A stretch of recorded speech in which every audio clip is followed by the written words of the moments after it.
you know Rosemary? No, hi there. It's so nice to meet you. Thanks for making everything so easy. No problem. Claire, you just get to pick a seat behind me. You can listen to Bye.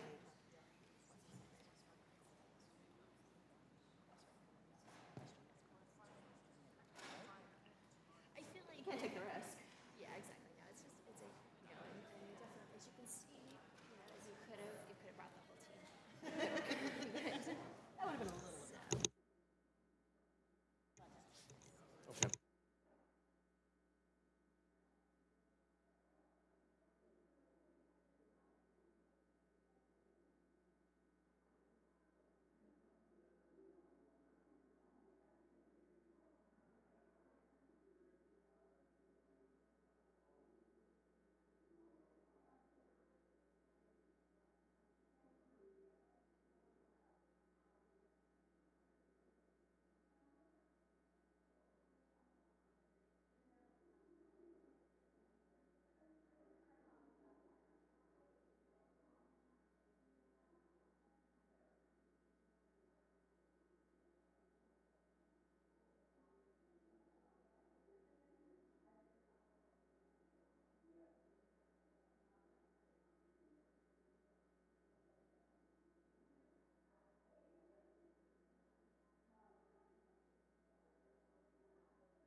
Oh, just talk. Okay.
This is just a button.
Now that yes, I was going to say, I can see I can't do 6 pages in 5 minutes.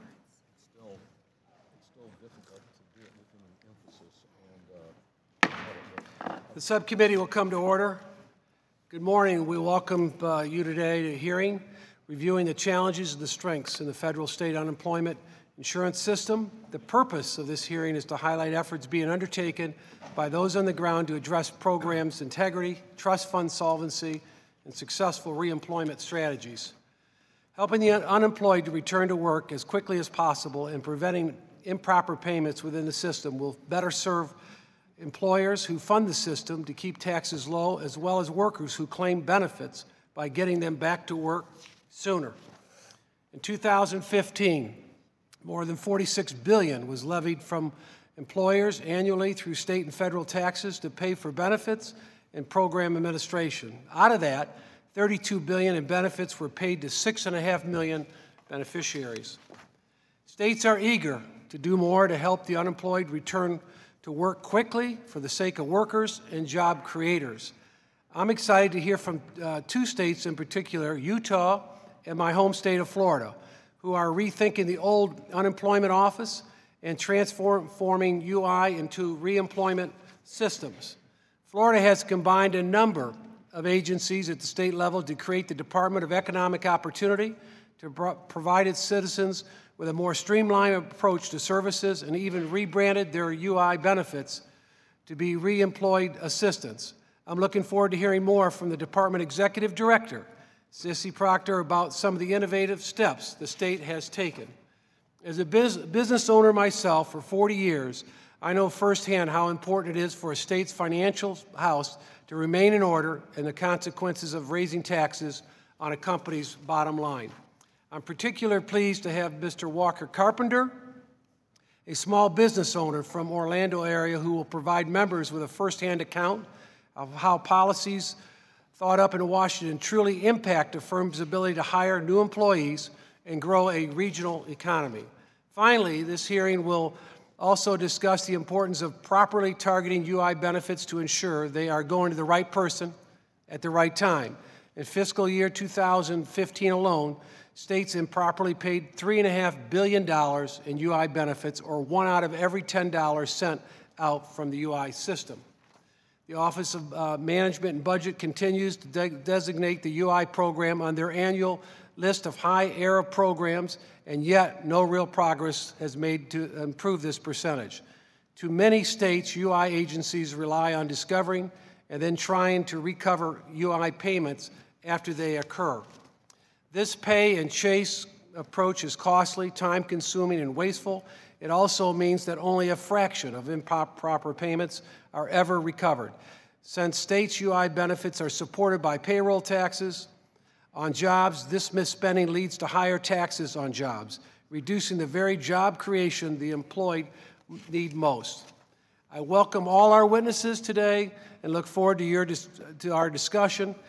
Now I yield to the distinguished gentleman, Mr. Doggett, for the purposes of an opening statement.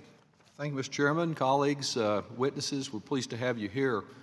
Just as builders know to check the roof after a big storm to be ready for the next one, Economic experts know that during periods of prosperity and job growth, like the one we're experiencing right now in most parts of the country, that's the time to make sure that our unemployment insurance system is ready for the next recession.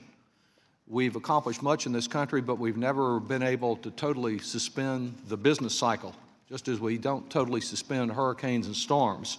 And unless we're ready, the problems will only intensify. Unfortunately, many states seem to be more interested in tearing new holes in the insurance system rather than getting ready for the next storm. Those state policies are dangerous, not just for workers, but also for our national economy. Well-functioning unemployment insurance is our first line of defense in keeping economic downturns from spreading and worsening. As bad as the last recession was, it would have been far worse without unemployment insurance, and it would have been lessened had the efforts that Democrats made here in Congress to extend benefits for a longer period of time been permitted. Extended unemployment benefits prevented 1.4 million home closures between 2008 and 2012, and we know from economic studies that every dollar of unemployment benefits paid produced about $1.50 to $2 in additional economic growth, stimulating the economy and preventing other workers from being laid off. Of course, we could have done much more had unemployment benefits been extended. The estimates are that we could have prevented the loss of about another 200,000 jobs. Unfortunately, the majority of states have ignored the lessons of the last recession. Certainly my state of Texas has ignored it, and they're not preparing their insurance programs for the next recession. Indeed, many are actively reducing the likely effectiveness of the unemployment insurance system. As of the end of last year, only 18 states in the entire country were prepared to pay a year of benefits in another recession. The rest of the states did not meet minimum standards of trust fund solvency. There are some significant exceptions that are doing their job. Utah, which is represented at our hearing today, is one of the few states that indexes its taxable wage base and has a solvent trust fund.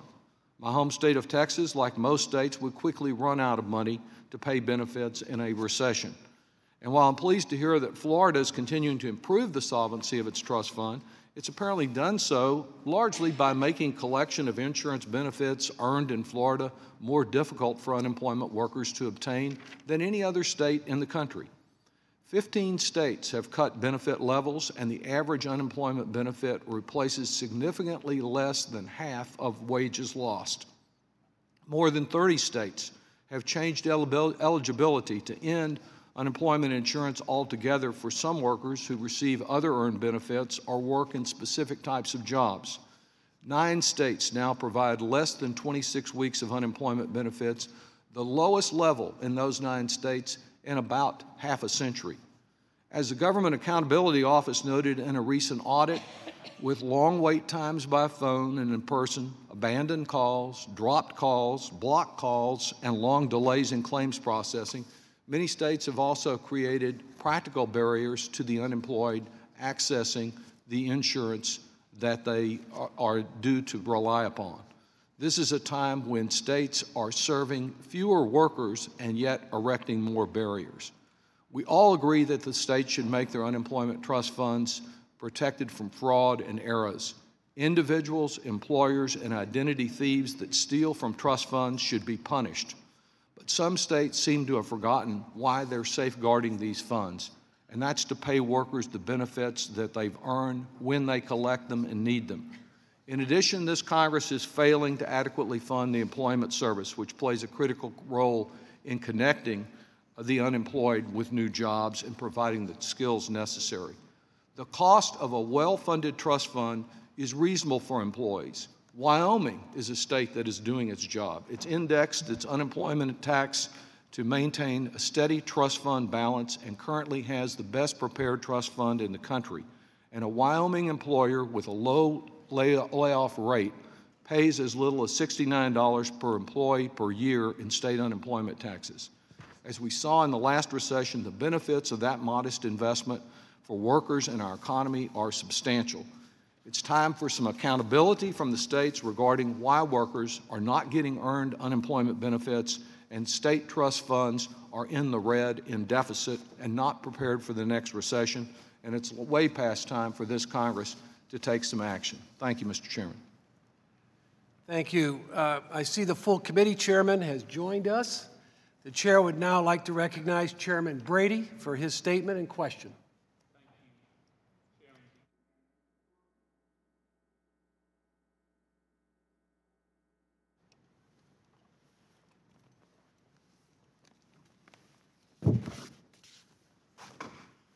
I'm more mobile than I look. Okay, thank you, Chairman Buchanan, for holding this important hearing on our unemployment insurance system. Thanks for letting me join you for a moment. You know, one of the most important tenets of the law is that it requires a person applying for and receiving federal unemployment payments to be able to work, to be available for work, and actively seeking work as a condition for eligibility. In 2012, the Bipartisan Middle Class Tax Relief and Job Creation Act was signed into law by President Obama with broad bipartisan support. It overturned an outdated 1960s-era Department of Labor ban on states screening and testing unemployment insurance applicants for illegal drugs. Under the law of the land today, states are allowed, but not required, to test unemployment applicants who either, one, lost their jobs due to drug use, or are seeking a new job that generally requires new employees to pass a drug test.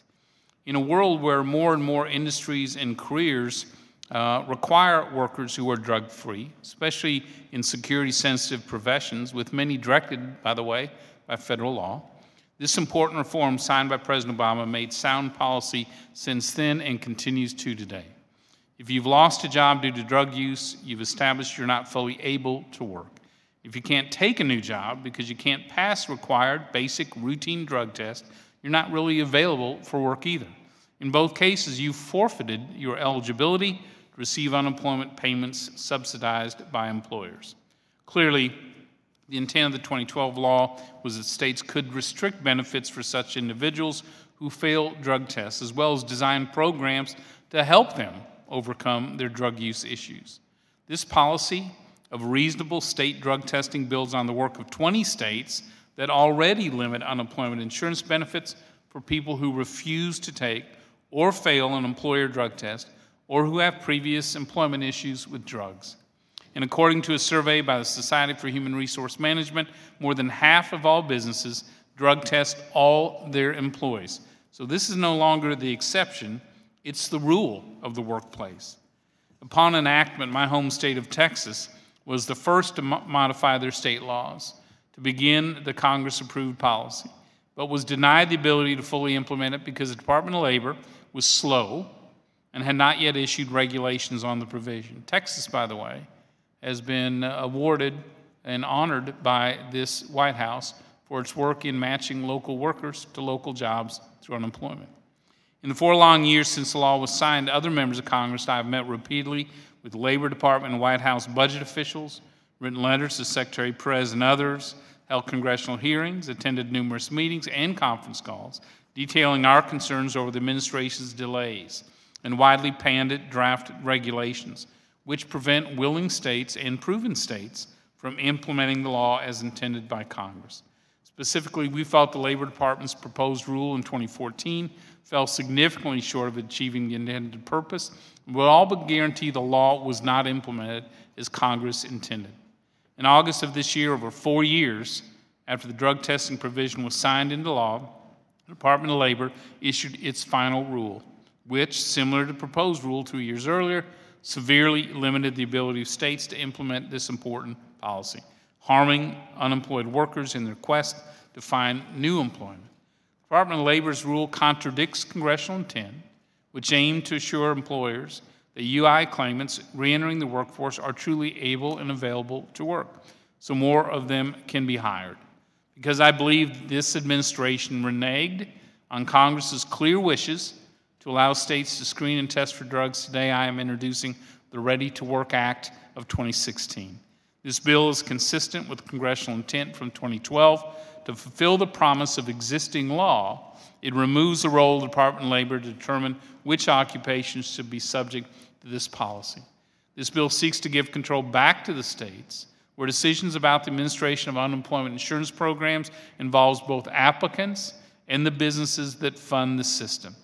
If you are unemployed and using drugs, are unable or unwilling to pass a basic drug test for a job that requires one, you're not ready to work and are not eligible under the law for unemployment payments.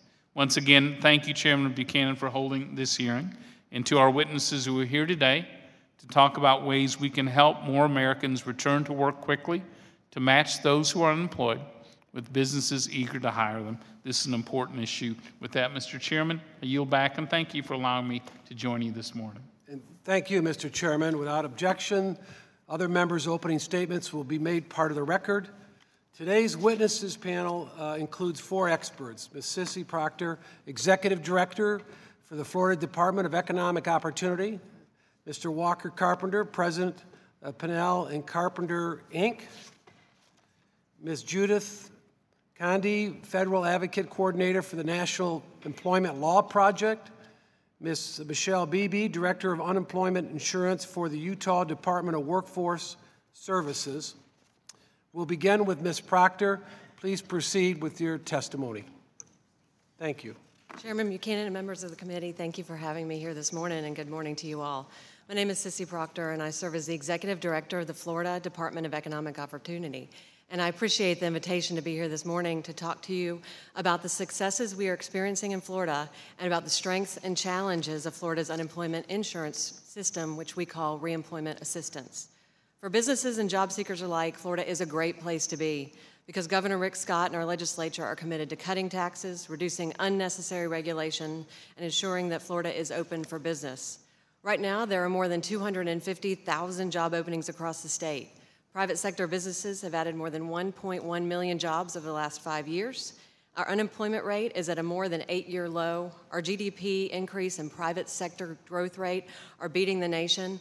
And our state has come a long way over the past 5 years, and the private sector is confident in our future. During the Great Recession, our state's future looked very different. Unemployment increased to 11.2%.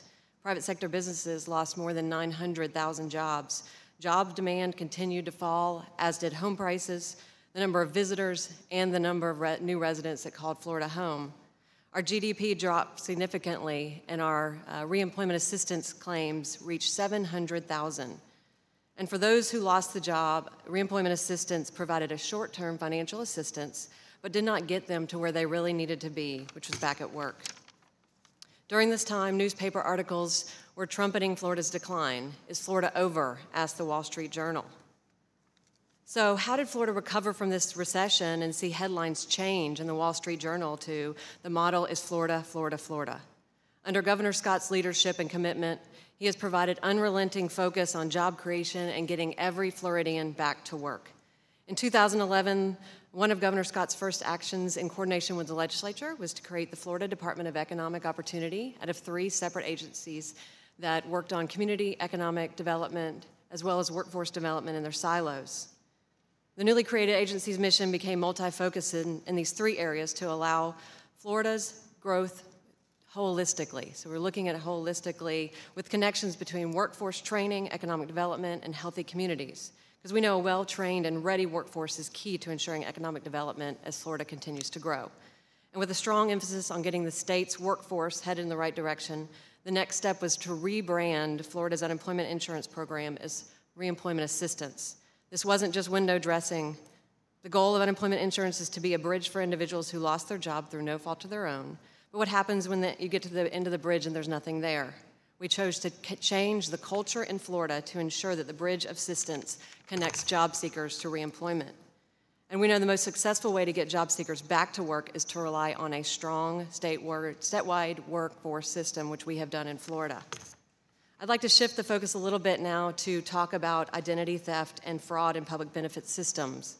This criminal combination is a huge challenge for the reemployment assistance program in Florida, but it's not just a Florida problem. The Federal Trade Commission recently announced that more than 49% of all identity theft reported in 2015 was related to government documents and public benefits fraud, and that's up from 38% in the previous year. The fraud we are seeing is not just the traditional one-off case where an individual knowingly misrepresents eligibility for assistance. This fraud we have exposed is criminal, and it threatens the integrity of the Reemployment Assistance Program.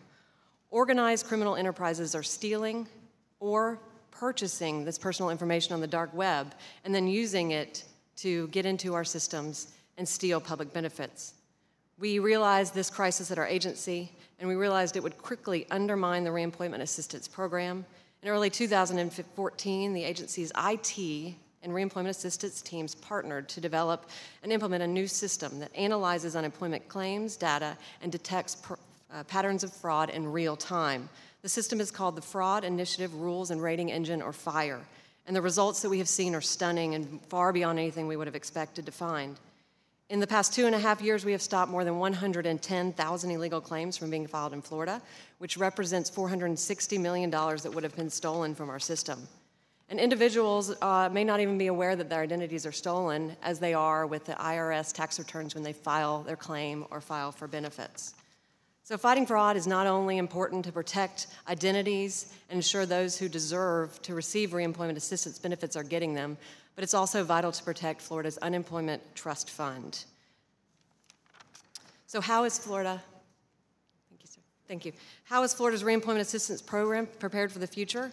We know that recessions come and go, and there's no doubt that another national recession will hit. The only question is when. So continuing to research innovative ways to help our programs run effectively and efficiently will take us through another recession and be able to continue to serve claimants while connecting them with employment opportunities in the local community. We know barriers to employment still exist, and we are working with our partners across the state on innovative ways to eliminate those barriers. Thank you. Thank you, Ms. Proctor.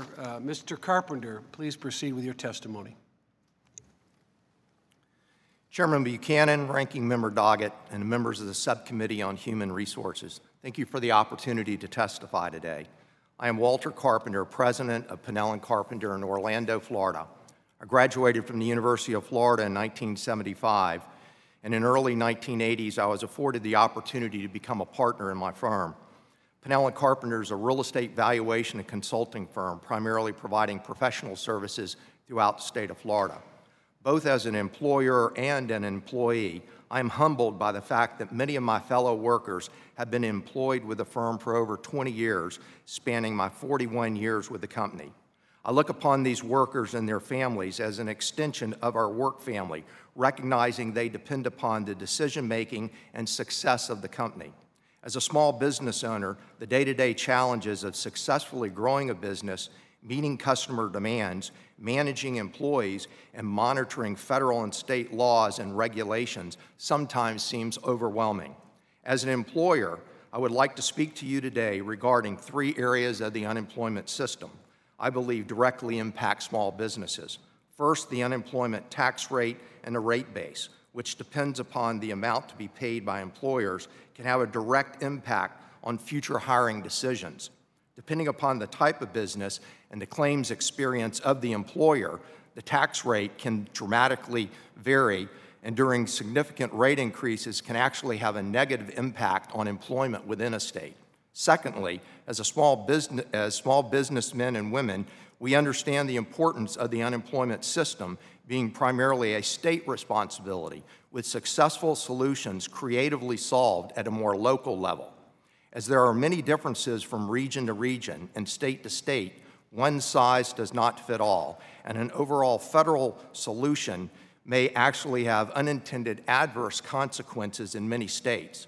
Finally, as an employer, I specifically understand the very important issue of the integrity in the employer-funded unemployment insurance system.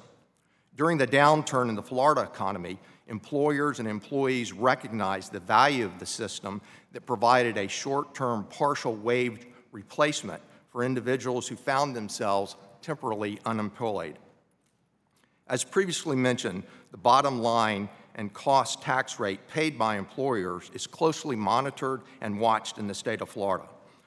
Although the professional service company like mine may have comparatively low rates, I interact on a regular basis with other employers in the manufacturing and construction fields, which have immediately felt a significant rate increase of the trust funds as they became depleted. Yet, as an employer, we can partner with our state government in formulating solutions which balance a rate increase with job growth by increasing funding through other state programs to encourage companies to relocate to Florida or for existing companies to expand. Throughout 2010, 11, and 12, the legislative session in Florida, employers worked with the state to effect increases in the trust fund to adequately pay unemployment claims. The cumulative effect of these cooperative efforts allowed the borrowed money from the federal government to be paid back and the interest paid off in 2 years. The trust fund in Florida has rebounded to a once again healthy status, and the employers are paying relatively low rates, which started in 2014 and continue today. In most states, the majority of jobs and job growth is generated by small businesses at the local level. Unemployment claims are paid out to individuals at the local level, and the revenue is generated to pay the claims through private employers within the state. The unemployment insurance program is appropriately designed to place the primary responsibility for the unemployment insurance system at the state level, with the ability to borrow funds from the federal government on a temporary basis when state trust funds experience shortfalls. To effectively promote job growth and funding for new companies to relocate to Florida and for existing businesses to expand, the state considers what may be appropriate maximum number of weeks in Florida for payment of unemployment compensation. Again, the state of Florida, working with the business community, has found that a sliding scale of benefits works well in our state. I do not believe a federal one-size-fits-all approach when it comes to the trust fund is a proper way to achieve creative solutions. Finally, as an employer who has contributed to the trust fund for some 40 years, I believe the integrity of the unemployment system is critical. Of utmost importance is the adoption of clear, straightforward administrative standards requiring that state law requires that individuals be able to work, available to work, and actively seeking work. As an employer, I believe continued improvements should be made in the methods used by state unemployment insurance agencies. The unemployment system is intended to be an insurance temporary payment program and is not a public assistance system. Again, I see this as a public-private partnership with the businesses providing the revenue to support the trust funds and each individual state maintaining the integrity of their state systems. Chairman Buchanan, Ranking Member Doggett, and the other members of the subcommittee, thank you for the opportunity to present my views to you. I appreciate your service, your time, and your consideration. Thank you, Mr. Carpenter. Ms. Condi, please proceed with your testimony. Thank you. Thank you. Good morning, Chairman Buchanan, Ranking Member Doggett, and members of the subcommittee. I appreciate the invitation to testify today. Since it was established over 80 years ago, the UI system has been one of the mainstays of our nation's social insurance system, and there is no better example of the importance of the UI system than the role it played in the Great Recession. In 2009 alone, UI kept an estimated 5 million people out of poverty and saved more than 2 million jobs. Over the course of the recession, it closed the GDP gap by nearly 20%. Unfortunately, as Ranking Member Doggett has noted, too many states have taken actions that have weakened the UI system since the end of the recession. And as a result, today UI recipiency is at historic lows, and state trust funds are still largely unprepared for the next recession, which, though not imminent, is certainly inevitable. Today, I would like to focus on 3 key areas: state trust fund financing and solvency, program integrity, and reemployment services. Over the past 3 decades, rather than forward funding trust funds during good economic times, a majority of states have managed their programs with more of a pay-as-you-go approach, which left them woefully unprepared for the last recession. Thus, during the Great Recession, states had to borrow more than $141 billion from the federal government to pay their UI claims. And then the states had to repay these loans, which was done with a mandatory tax on businesses, which they had to pay long before the recovery had really taken hold, and they were able to pay those funds as easily as they could have during good economic times. Though virtually all states have paid back their loans, the programs as a group are still unprepared for the next recession. Only 18 states have sufficient reserves to get through 1 year of typical recession claims, and none of the 13 largest states, in terms of UI, meet that standard. Equally worrisome, because so many states have chosen to repay the debt by slashing benefits, we're not ready for the next recession in terms of the cushion that workers may need transitioning between jobs. But there is time to correct these problems, and the federal solution is simple. We recommend that Congress gradually raise the UI taxable wage base over the next 6 years to $59,000, which is half of the Social Security taxable wage base. And we recommend that it be tied to the Social Security wage base after it. States and the federal government can then adjust tax rates in order to make sure that they are fair and sufficient to fund for the next recession. And I realize that the concept of raising taxes is anathema to some, but it's important to keep them in perspective. Currently, they represent only 0.6% of overall hourly compensation costs, a mere 21 cents per worker per hour. And it's a small price to pay during good economic times for the income support and economic stimulus that they provide during recessions. With respect to program integrity, we need to be sure that we approach this in a balanced manner, not just talking about claimant fraud. In 2015, for example, just 2.9% of total payments represented claimant fraud. And of course, as Ms. Proctor described, there is a larger fraudulent scheme that the states need to be adequately financed to deal with as well. A virtually equal percentage of overpayments, 2.7% in 2015, were found to be due to agency error, and my written testimony details the levels of employer fault for overpayments as well. One of the single biggest barriers to better program integrity is the persistent underfunding of UI agencies. Their funding has remained flat since 1995, and it's at its lowest rate since 1986. They need to be better resourced to zealously pursue program integrity. They also need to be better resourced, as other witnesses here today agree, to better invest in high-quality and targeted reemployment services. There is ample evidence of their value to workers, employers, and state trust funds, which are held in trust by the federal government. Yet in spite of the fact that the U.S. workforce grew by 36% between the years of 1985 and 2015, funding for reemployment services has shrunk by 61% over the same period of time. In order to correct this underfunding and ultimately save the UI trust funds money from shortened durations of unemployment, we recommend that Congress appropriate sufficient funds for the agencies to run vibrant reemployment services programs through their employment service. We also recommend that Congress make a one-time appropriation to help states update their UI technology, which will help them better administer every aspect of their program.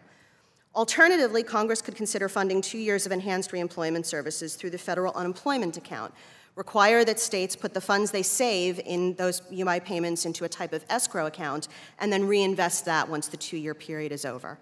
I appreciate the opportunity to testify today, and I'm happy to answer any questions that you may have. Thank you. Thank you, Ms. Condi. Ms. Beebe, please proceed with your testimony.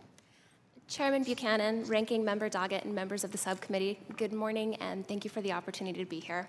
My name is Michelle Beebe, and I serve as the Unemployment Insurance Director for the Utah Department of Workforce Services. To provide some background on Utah, the average individual in Utah qualifies for 22 weeks of benefits at $375 per week and stops filing after 12.3 weeks. Our duration and exhaustion rates are among the 10 lowest in the country, even with our relatively high wage replacement rate. Our state unemployment trust fund was one of only 15 to retain solvency during the most recent recession, and we are currently ranked as the 5th healthiest in the nation. The recently enacted Workforce Innovation and Opportunity Act has 3 primary points of impact on UI: reemployment services, providing meaningful assistance when filing a claim for benefits, and using employer wage records to evaluate performance. Utah uses a triaged approach in facilitating reemployment that leverages technology. Individuals filing a new claim are required to complete our online work registration and assessment. This includes participating in our state labor exchange, identifying their level of need, and utilizing online workshops. Individuals completing this process show a 26% increase in hire rate compared to individuals who fail to complete the process. A certain portion of individuals will find work regardless of our intervention. The key is to identify who would best be served by an investment in mediated services. This is addressed with a worker profiling model, which evaluates education and previous work history to identify the probability of exhausting benefits. Utah began participating in the original REA program in 2010, and we migrated to the new RESEA program in 2015. This expanded the program statewide, and it focused Utah's mediated outreach on efforts that were for individuals that were recently separated from military service and those identified in the probability model. Over a period of 5 years, individuals participating in the REA program have drawn $10.9 million less in state unemployment benefits controlled to the control group. When we account for administrative costs, Utah generated an estimated $5.8 million net positive return to the state trust fund as a result of the REA program.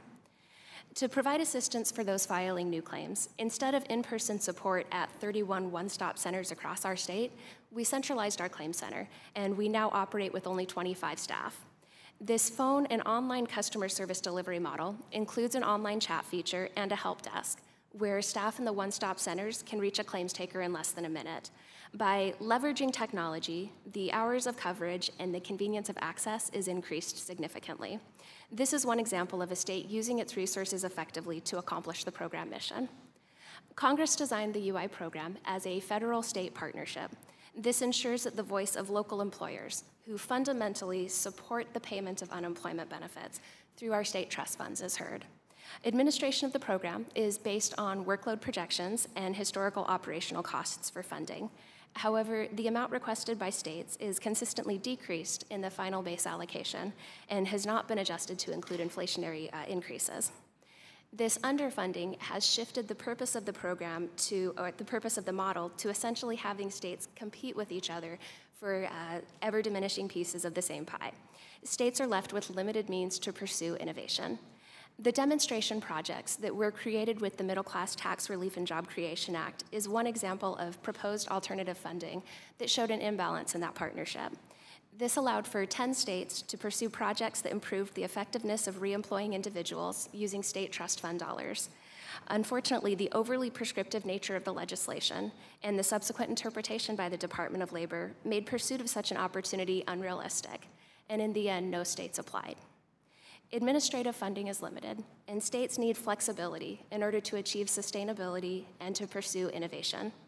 States should be held accountable by their employer base, and by extension the federal government, to spend responsibly and with demonstrable impact. We exist to protect workers during periods of involuntary unemployment and to protect employers by preserving the skills of a local workforce.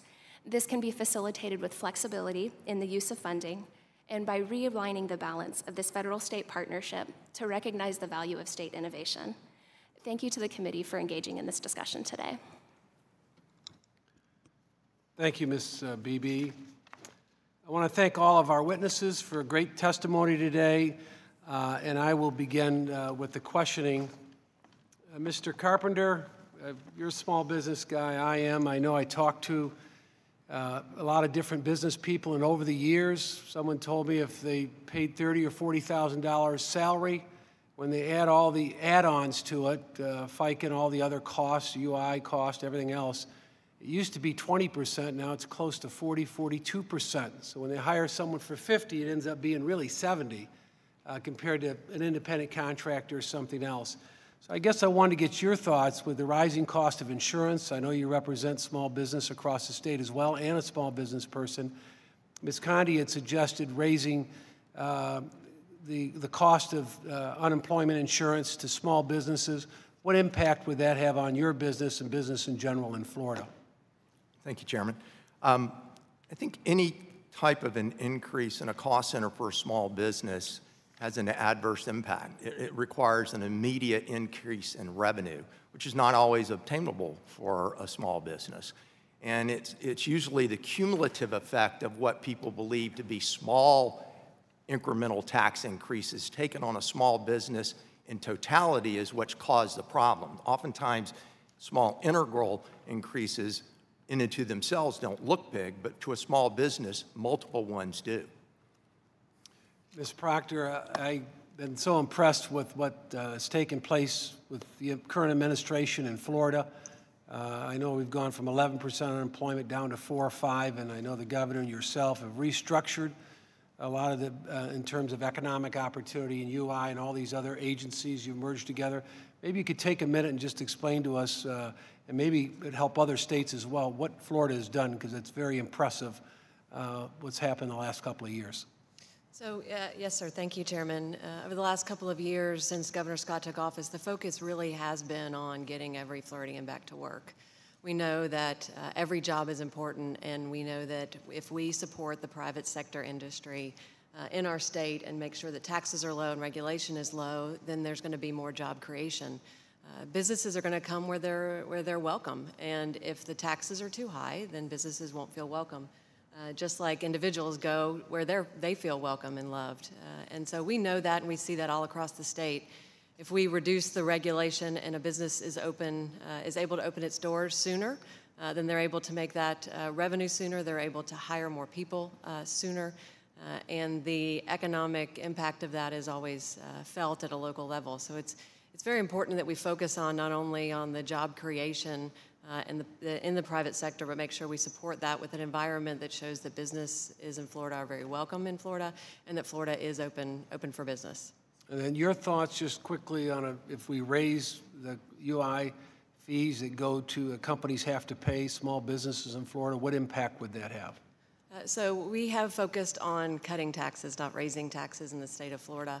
We know that every tax is money out of a business owner's pocket, and we would rather them use that money to hire more people or give more benefits or use the money as they see fit. And we know that, as it was just testified to, that every tax increment adds on top of each other, and not only if you at the state level, if we add taxes on top of other taxes, but there's also local regulation that has to be taken into account, and a business owner will feel all of those. And so we are focused on cutting taxes rather than raising them. Well, thank you, and I now like to recognize the distinguished gentleman, Mr. Davis. Thank you very much, Mr. Chairman, and I thank all of the witnesses for being here with us. Ms. Conte, let me ask you, I'm concerned about the unemployment safety net. Certain groups of Americans continue to struggle. For example, the unemployment rate for African Americans is 8.1%, much higher than the average. Further, 2 million Americans remain long-term unemployed, with African Americans, Asian Americans, and older Americans remaining jobless the longest. In Illinois, 40.3% of the unemployed were jobless for 27 weeks or more, much higher than the average 27% nationally. Chicago's local rate of employment is below the national average and other large urban cities. These high rates of long-term unemployment, plus the large number of disconnected workers, together with the lower income jobs appearing after the recession, the lack of state trust fund solvency, and the tenuous economic health of certain states suggests that any economic volatility in the global market could harm millions of Americans. What reforms do you think are needed to help these hardest hit Americans now and to help the unemployed if global economic volatility increases in the next few years? Thank you for your question, Congressman Davis. I think there are two tools that we have at our disposal, and the first is a more vibrant reemployment services, starting with, as Ms. Beebe spoke about, the worker profiling system.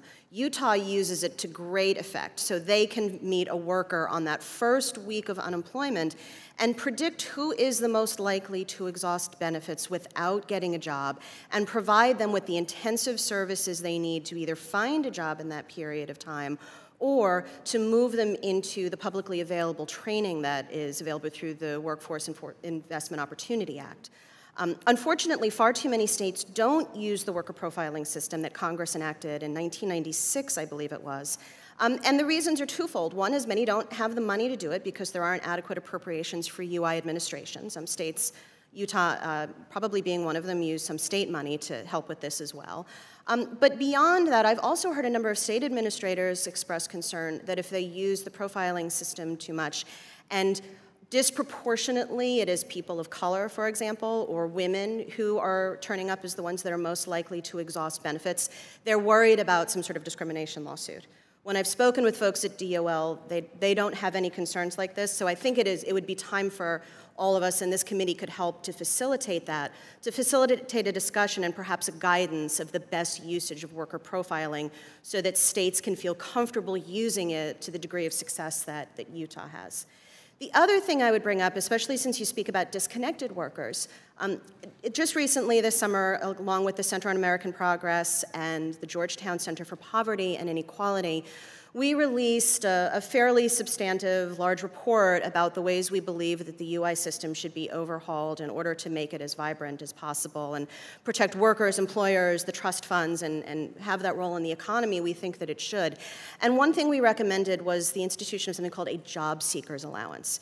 It would be a means-tested, modest 13-week benefit that people who are disconnected from work, people who have not earned enough money or been sufficiently attached to the workforce to qualify for UI, new entrants to the workforce, a small amount of money they can use to defray costs like transportation, resumes, wardrobe in order to be able to interview, childcare if necessary for interviewing.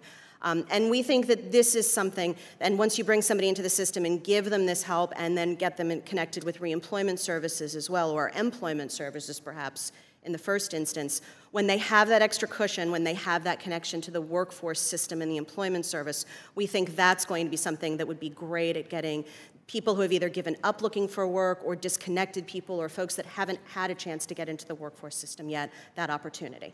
Thank you very much, and I would certainly agree that the Georgetown proposal, as well as some of the interesting things that the state of Utah are doing, would be very helpful. I'd have looked at this for a long time, so thank you very much for your testimony, and I yield back, Mr. Chairman. Thank you, Mr. Davis. I now recognize Mr. Rice.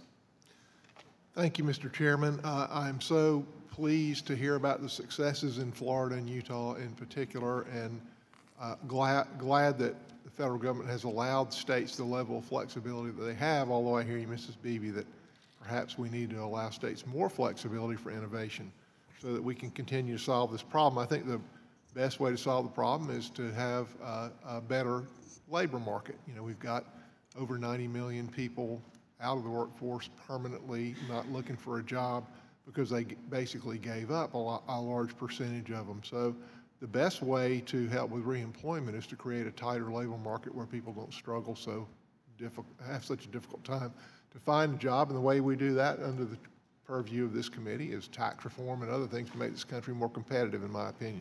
But working with the economy that we have now and the successes that you, Mrs. Proctor, and you, Mrs. Beebe, have seen in your various states, one thing I'm curious about is there a state association or mechanism for the states to regularly get together and compare notes on successful programs and how these innovations can be shared with other states, Mrs. Proctor? Thank you, Congressman. Absolutely, and one of the things we like to do is we like to make sure we talk to other states, and we work regularly with Utah and with NASWA and make sure that our successes are heard not only in our state but also in other states, because all of the states across the nation are going to have different ideas, and we don't always know what will work in one state. That if it may work in Florida, it may not work in other states. But if it does work in Florida, there's a chance it'll work in other states. And so we want to make sure we share that information as broadly as possible. But we also want to make sure that we have a strong economy, because if we don't have a strong economy and, as you were saying, a strong labor force and job market, then it's difficult. We're in a difficult situation. And so the stronger our economy, the better these innovative ideas will work. And we certainly need a reasonable sinking fund to take care of the next recession. We'll never completely do away with business cycles, but as you say, lower taxes yield a stronger economy and less need for unemployment insurance. So there's a balance in there somewhere. Mrs. Beebe, can you tell me about any history that you've had with looking at other states and adopting any things that they may have innovated, or other states looking at your programs and maybe picking up some of your ideas? Yeah, absolutely. And I think the beauty of bringing states together is that you find what may have worked in Florida, while it may not have a direct translation to our state, there are pieces that are translatable to our economy, and we can make it work for our local solution. Recently, the Department of Labor and the National Association of State Workforce Agencies called together representatives from both state unemployment programs and state workforce programs to talk about work search. We realize that this notion of checking off a certain number of contacts each week is not necessarily how people meaningfully find work. There are things like networking. There's how to use the internet effectively. And so by getting together a group of different views within the same room and to talk through how can we re-envision work search so that it's more effective and also fits the requirements for the unemployment program. I'm so impressed with the testimony you've given about the use of technology, both for bringing people back in the workforce and screening people, and then with the I guess you call it centralization of your unemployment office, where your experts are all in one area. You can use the chat feature that you were talking about. So often you hear about technology putting workers out of work, but you're using technology to put people back to work. And that is a fascinating thing. So thank you for your service. I yield. Thank you, Mr. Rice. Ms. Noel. Thank you, Mr. Chairman. And Mr. Carpenter, in your testimony, you talked about how one size doesn't fit all. And I think in some of the questioning that we've already had today, the different programs that were talked about were not one size fit all. In fact, there's 53 different programs across the country based on what each state has chosen to do and offer. But for you as a business owner, tell me why it's important that you don't have the same programs that another state may have. For me, I'm from South Dakota and a small business owner, and I don't know if the same program would work for South Dakota that would work in New York or California or Florida or Illinois. And so tell us today why it's important as a business owner to have flexibility and have a program that may not be nationwide or federalized. But also I want you to talk about, Ms. Condi in some of her testimony talked about raising the threshold and potentially raising the amount of money that goes into these unemployment funds and what that would do to you and your business when that goes into place. Thank you.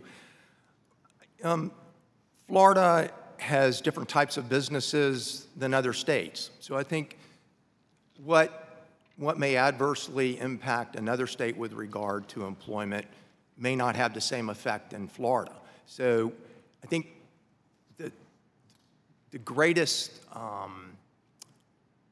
to overcome unemployment is to concentrate on employment and to provide job growth. And I think that's what Florida's done. So also I think the innovation that you get with small business working with their state governments on how to adjust the unemployment system in their state, that creates a variety of those that some will work in some states, not in others, but that provides a large number of those to shared ideas to be shared rather than the top-down effect from federal government. Do you have a specific provision or something that you feel like was implemented in Florida that made a big difference for you as a business owner? Well, I think the biggest impact in Florida over the last 8 to 10 years has been the state working with small businesses on what is important with regard to job growth and the interaction of the state agencies with the university and the community colleges, and working with small business so that the jobs and the skill set that small businesses need are actually introduced at the community colleges and the college levels to help the employment in the state. And I certainly don't think that an increase in the wage level on unemployment is necessary. I mean, Florida lived through a tremendous recession, and its unemployment funds are back up to the level already that it was pre-recession, maybe even a little bit above that. And that's been obtained within a short period of time and was still done at the level that we've been at. So as a small business, I don't think, at least in Florida, that's certainly not necessary. Ms. Proctor, how many weeks is your unemployment, your UI available? What's your program and the average benefit per week? So right now we are at 12 weeks. Okay. And it's specifically tied in statute to the unemployment rate. So as the unemployment rate drops and more jobs are available in our economy, there are fewer weeks available to get the supplement that is provided by the Reemployment Assistance Program in Florida. Do you know what the average weekly benefit is? The average weekly benefit, you can get a maximum of $275. Okay. And most folks get a little bit less than that. And usually people stay on about 11 weeks is what we're seeing right now. Okay. All right, great. Ms. Beebe, was there I know I don't have much time, but was there something specific or another state that was doing something that caused you to look at your program and make a change? Is there something that because you're outstanding, your cooperation with other states, is there something in particular that helps you get new ideas to implement or to try in Utah? I'd like to bring up the example of the State Workforce Development Board as part of the Workforce Innovation and Opportunity Act. Utah is one of, I believe, 10 states that's considered a single state designee. So the Workforce Board covers our entire state workforce development. And how is that funded? It's funded through WIOA dollars, employment services dollars. It's a kind of a variety of funding. And with the Workforce Development Board, I was recently having a conversation with a group of employers about how to set up an ideal one-stop center. And it was interesting. We had an employer who has 9 employees. They're located in a rural town called Price, Utah. And we have an employer who has 3,500 employees in an urban center, 1,200 of which are engineers.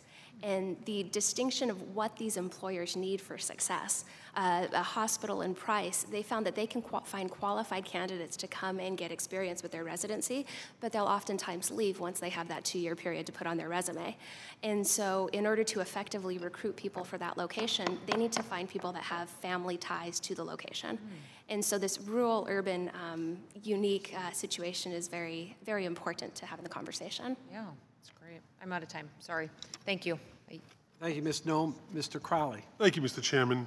Thank you for this hearing today. I think it's important that we have an understanding of the role that unemployment insurance plays throughout our country.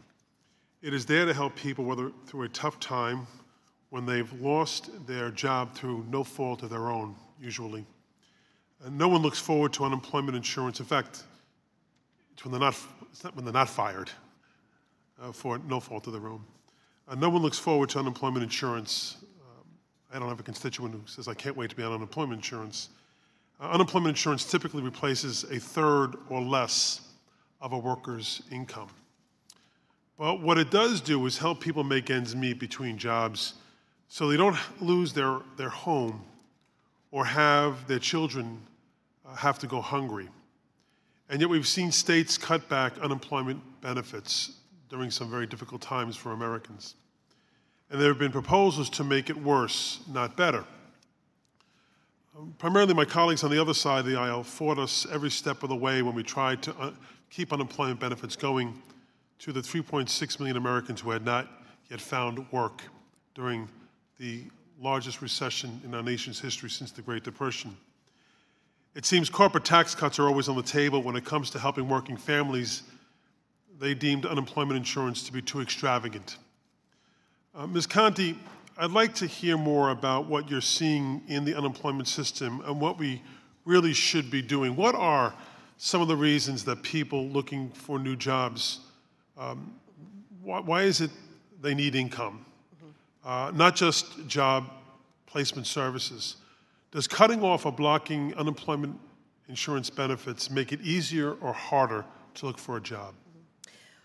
Most of the studies that you see will show that it makes it harder to look for a job. Unemployment assistance is something that keeps people connected to the workforce and keeps them engaging in looking for the jobs. It provides people with the money they need to travel to job interviews, whether it's local, just using gas or public transportation, or perhaps crossing state lines or going to different cities. It takes care of child care for people when they're looking for jobs, wardrobes, all of the tools that we need for looking for jobs. You know, I think we've heard too from some— And by the way, it doesn't pay for it, it helps. Exactly. There's child care alone, the unemployment costs insurance is are— not going to cover the cost for right, child care. the costs are astronomical, but if somebody loses so much of their income and there's no replacement, that they have a young child that they can't keep in daycare, for example, or can't put in some sort of affordable and safe care while they're interviewing for a job. We hear all sorts of horror stories about that there are, low-income single mothers, for example, who have had to leave their children unattended to go look for jobs, and then all of a sudden they're in the child welfare system. So there's a drastic cause and effect problem here, and we need to be looking at it as a whole. Holistically. There are studies that talk about how when there are children in families that are suffering unemployment, they have less educational achievement, that they really suffer as a result of it. So unemployment is a real human waste. It's a human tragedy. Adults want to support their families. They generally want to work for a living. It can have a dramatic effect on an entire family unit, and in times of recession, on entire communities. So when we see states responding to solvency issues by slashing benefits so badly that we don't believe they're going to be ready for the next recession and aren't going to be able to provide adequate resources in times of heightened unemployment, it really troubles us for what we're going to see in the future. It's remarkable, I think, in terms of where we've come in the last 8 years, and forgetting that this was the worst recession since Herbert Hoover's presidency and the Great Depression that really started in the Bush administration, was left in the lap of the present administration. But 9 states currently offer less than 26 weeks unemployment benefits. When was the last time so many states gave workers so little opportunity to earn enough unemployment protection for themselves and for their families? Do you have an idea? Not since before the federal state unemployment insurance system was. And when was that? It's over 81 years old. It was 81 years. So it's not since it's been found that has been less been given to unemployed workers in this country who are looking for work. Is that correct? Correct. And right now we have recipiency rates in the nation of about 26 to 28%, whereas before the recession it was at 36%. There are a few states where recipiency is as low as 1 in 10 unemployed workers in the state, and that is not what we believe is an adequate safety net. I have additional questions for you, but my time is running out, unfortunately, so I will have them in writing for you, and if you could respond in writing, we'd appreciate it. We'll be happy to do so. Thank you, Mr. Chairman. Thank you, Mr. Crowley. I now recognize Mr. Smith. Thank you, Chairman Buchanan. I want to thank the witnesses for being here. One thing we should all agree on is reducing fraud in unemployment insurance. When people defraud the system, the people who legitimately need our help don't get access to the resources that are needed. As I traveled through Missouri during last month, I was completely shocked to read that a man from New Madrid County in southeast Missouri in our congressional district was convicted of a variety of fraud charges. Among other convictions, his actions resulted in more than $60,000 worth of fraudulent unemployment insurance benefits to some of his employees. Sure, I'm pleased the authorities tracked him down and ended his scheme, but concerned how many more people in Missouri and throughout our country are out to defraud the system. Ms. Proctor, in your testimony, you talked about identity theft and fraud in the UI program in particular. Given your experiences, can you discuss the ways in which Florida has become better at identifying this illegal activity? Yes, sir. Thank you very much. So what we found was that there was, back in 2014, something else going on in the system. It wasn't just the traditional one-off where somebody may say that they're eligible for benefits and then we find out later that they're not. The kind of the pay and chase that the chairman was speaking of. What we found is that people were stealing identities from, you name it. I mean, you hear about information being stolen from all types of systems all over the world. And then being sold. And they were using those fake identities to come into the system and get benefits. And they can do that in Florida. They can do that all across the country. For instance, someone could come in and say they are me. They could come in and say they're Sissy Proctor and that they have lost their job through no fault of their own. And they probably know more about more information about myself than I do. You can buy the IP address, for instance, that I may may use to go on my online banking system.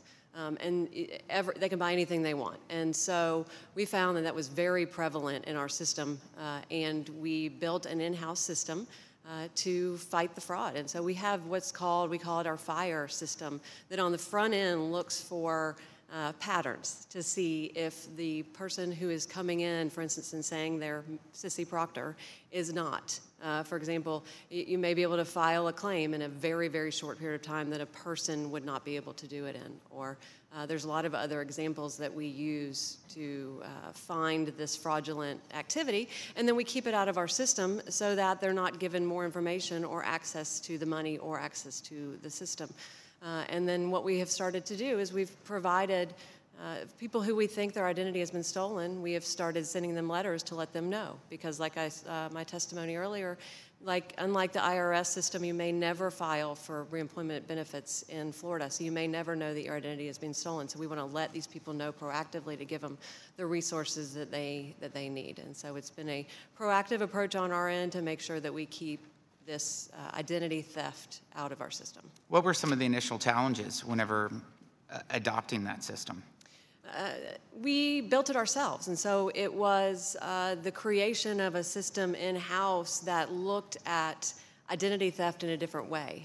It wasn't looking at just blocking anybody from getting into the system, but we had to make sure that we were only blocking the folks that weren't real. We don't want to block somebody who is coming in the system legitimately to get the benefits that they're due. We want to only block the people who are coming in who've stolen identities or are coming in to steal money out of the unemployment trust fund. So that was the biggest challenge that we had. And what we have implemented now on the back end is if somebody has difficulty, if they have difficulty authenticating who they are, or we have a question about whether or not somebody is using a false identity. For instance, you can buy a PDF of a driver's license with your picture on it. If someone was using something that we questioned, we now have an in-person verification option for people. We'll call them in, and they'll come into one of our career centers. So not only can they authenticate who they are, but then they also can get the help that they need to get reemployed in Florida. So what advice would you give the folks back home in Missouri to adopt a system similar to Florida, or is there any other advice that you would give? Well, we work with states all across the country, and we're happy to. If there's folks in Missouri that like to talk to our team, we can run them through a demo of our fire system, show them what we found, show them what our technology does. And we've also, for other states, we have actually run some claims through our system to show them what levels of fraud they may or may not have in their system. Thank you, Mr. Chairman. Thank you, Mr. Smith. Mr. Dole. Thank you, Mr. Chairman, and I certainly want to thank our witnesses for taking your time to come and help us with what we believe is obviously an issue throughout the country, and want to make sure that those that find themselves out of work have an opportunity not only to get back on their feet, but find employment again. And ultimately, as we look at the unemployment rate that's, the country nationwide says it's 4.9%, we all know that that number is significantly higher than 4.9%, at least. Back in Illinois, we know that there are a number of folks that have stopped looking for work, and I think that ultimately we want to find more people back into the workforce. Time and time again, Mr. Carpenter, I interact as a small business owner with other small business owners that say I have jobs available. I'm having a hard time finding people to actually come take the jobs. And obviously, the role that we want to see is how can we get those that are dealing with our unemployment insurance to be able to marry up with employers. So Ms. Beebe and Ms. Proctor, you obviously in your roles are working with your states. How are you engaging with small business employers that are looking for work? And we recognize that a one-size-fits-all doesn't work, but can you tell us real quickly how you're working with small businesses to get them or to get people back to work with local businesses? Yes, sir. We in Florida, we know that more than 65% of the businesses in Florida have fewer than 5 employees. So the small businesses are really the backbone of our community. And so what we want to make sure is that there's an environment within which they can do what they need to do, which is run their own businesses.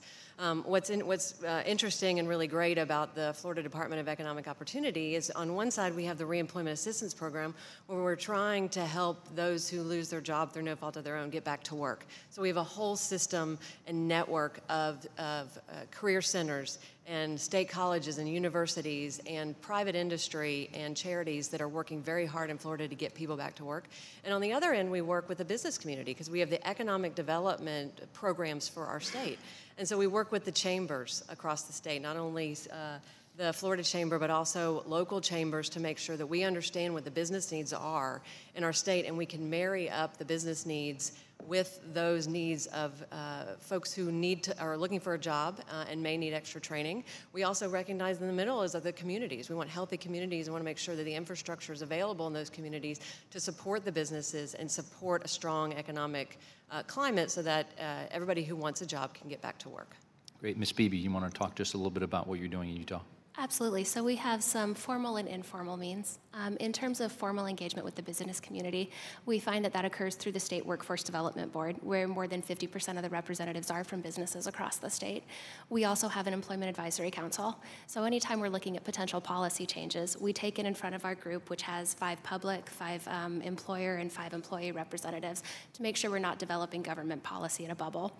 In terms of the informal means, we have workforce development specialists that are located around the state of Utah whose sole job is to engage the employer community in making that match between job seeker and employer. Finding a job in tech industry, Utah County, is going to be a very different experience from finding a job in the oil and gas industry in Duchesne County, and that local approach is important. You also talked a little bit about triaging folks as they're coming in and using technology to be able to do that. Obviously, the opportunity that everybody's going to be doing the same thing, therefore taking less staff time, actually freeing up staff time to be able to focus on those that might have more specific needs. Can you talk about how important it is to have the flexibility to be able to do things differently in Utah than perhaps a one-size-fits-all mentality coming from the federal government? Absolutely, and so by having that flexibility to identify what works best for Utah, we can use our resources where it's appropriate. I know that some states have selected to have an unemployment representative in each of the one-stop centers, and as individuals file for claims, they're meeting with them one-on-one. By having the flexibility to use our resources, the claims process is standardized. We can do that centralized. The RESEA program is not standardized. It's an individualized approach. It requires an individualized communication. And so by identifying what those needs are, we're able to have that tailored approach. Well, I certainly appreciate that. And Mr. Carpenter, can you talk to us a little bit as a small business owner, how you've helped leverage or have leveraged what Ms. Proctor and her organization are doing? Absolutely. I think the engagement of the state with the small businesses on what their actual needs are from an employment standpoint is utmost important. It's that conversation, and it changes. I mean, it's not something that's stagnant. So that's an ongoing conversation with the state of what skill sets are needed in small businesses in our particular state as compared to potentially a different state like Connecticut. Thank you, sir. Mr. Chairman, my time's expired. I yield back. Thank you, Mr. Dole. The gentleman from New York, Mr. Reed. Thank you, Mr. Chairman, and thank you to our witnesses. Questioning will go to Ms. Proctor and Ms. Beebe because I believe you have implemented something I'm very interested in exploring a little closer. The theory of constraints, as indicated in your written testimony, Ms. Proctor. Can you articulate that a little bit more in detail? What are you looking for in there to make the programs more efficient, less duplicative in their efforts, and what are you seeing as the common barriers that you're identifying through the theory of constraints and solving with that practice? Thank you so much for the question. We've worked very closely with Utah, who has implemented the theory of constraints across the state. And what we know is that we want to make sure that we provide reemployment assistance to claimants who are eligible in a timely manner. And how do you do that with a system that seems to eat up more workers and more IT and more money without really making a big difference in making sure that the people who are eligible receive that money timely. And so we went to Utah and have implemented the theory of constraints to make sure that what we have is a streamlined process. We make sure that the process runs without looking to new IT, without looking to additional money or staff time until we have streamlined the process as much as possible. And then we identify the IT needs that may help that process just take it one more step. And then if we need additional resources or additional dollars, we know that we have basically found in every nook and cranny, every available resource in the agency that we can. I mean, one of the examples that we've really focused on with the team out of Utah and the theory of constraints is our first payment timeliness. We know that if we can pay claimants timely, it's an extremely important measure, and we haven't been able to hit it in a long time. And just last week, we hit the measure and actually exceeded it. And I think the focus on making sure that we have a streamlined system, a process that works when something goes wrong in the system, or we have, for instance, a hurricane like we just had, where you may have disruption. We need to be able to manage that, and being able to manage that with a streamlined process makes much more sense than if it's So let me get to more of the frontline input, because obviously sometimes folks in DC focus on their point of view from here. I'm really looking for input from people on the front line. So Ms. Beebe, when you're talking about looking at streamlining these programs within your agency, do you look outside of your agency? How do we deploy the theory of constraints, not just within the agency yourself, either economic development or workforce, I believe is your agency? How do you deploy that beyond? Because if you're cutting checks to a claimant, are you using one central office in the Florida government in order to do that, or are you doing that within your department and another department's doing it on another program, et cetera, et cetera, et cetera? That's duplicative, in my opinion. So how do you do that? Explain that to me, and what are you uncovering as you identify these points of constraints? Thank you for the question. And as Ms. Proctor said, it's not always about getting more money. I think that the fundamental aspect is engaging staff. And there's within your agency or outside of your agency? Within agency to begin with. And how do you go beyond your agency walls? How do you get into those other silos? So that's one thing I've uncovered in looking at some initiatives we've taken. We have silos in government that don't know and don't communicate with each other. How do we break those barriers down so we're using the resources most effectively that are deployed in each agency for the purposes that other agencies may be able to tap into? I think that comes down to strong leadership. One way that we've been able to engage outside of those silos is to address the issue of worker misclassification. We've found that our Utah Department of Workforce Services is often looking at it from an unemployment insurance perspective. Our Utah Labor Commission is looking at it from a workers' compensation perspective. And our Department of Commerce is looking at it from a business license perspective. By having a coordinated council that meets on a regular basis that has these open lines of communication, we're able to share tips and leads, we're able to share best practices, and we're able to collaborate on our communication streams so that we're not addressing it in a one-off. And what has been your experience once you've done that? Has that been a positive experience, or have there been negative experiences? You could share both positive and negative experiences with us as policymakers. It's been very positive for us, and we've seen incredible gains. And why has it been positive? What has allowed it to be positive? The sharing of ideas and the sharing of tips and leads. Information disclosure is so important when it's done in a controlled manner in respect to the confidentiality of the data that we're sharing. Okay, and what have been negatives? I got 5 seconds. Any negative experiences? Negative experience, I think it's the challenges of working with larger groups, and those are overcome with strong leadership and open communication pathways. Appreciate that input. With that, my time's yield back. I yield back, my time's expired. Thank you, Mr. Reed. I'd just like to thank all of our witnesses. And I know my personal experience is seeing the administration in Florida. The focus has been on jobs and creating jobs. You can't create jobs unless you have successful small businesses. And I think that's one of the reasons that we had so much success in the last 4 or 5 years in Florida, because we talked earlier, it's about the culture that's been created.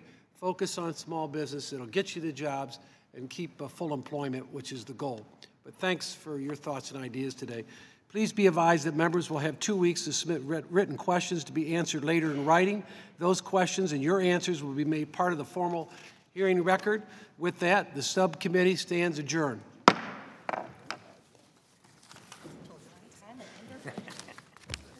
to meet you. Thank you.